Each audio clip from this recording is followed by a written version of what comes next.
About a month and a half ago, I finally replaced my 2005 GMC Sierra that I had with this 2005 Chevrolet Silverado 2500 HD.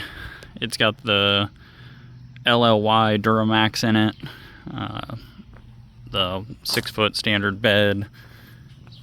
Pretty plain Jane truck too. The Sierra had steering wheel controls, this one doesn't, so it's a little more basic. But jump seat, cloth seats, power function works, but the switch is broke.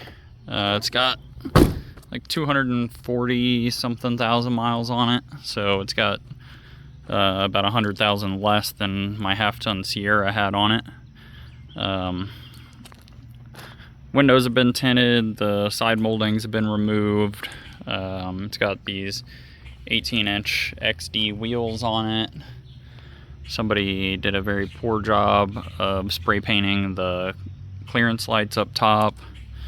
And then it's got some clear failure on the hood. This top cap isn't in real great shape. And somebody has painted the bow tie on the front red. But it's got a little bit of rust in the rockers, nothing horrible. It's a pretty decent condition truck for being a 3/4 ton that's 20 years old now.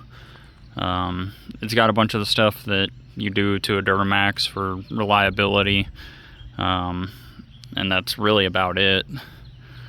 The only thing I've done to it so far, like I said, I've had it about a month and a half. I put this Gator bed cover on there. It's a roll-up type, real low profile.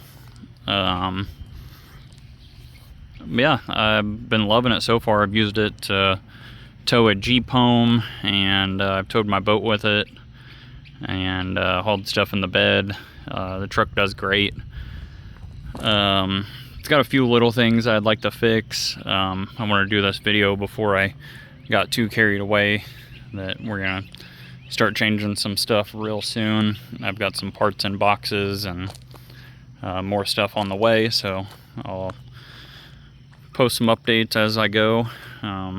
But yeah, this is my new to me truck. Look forward to updates as I go.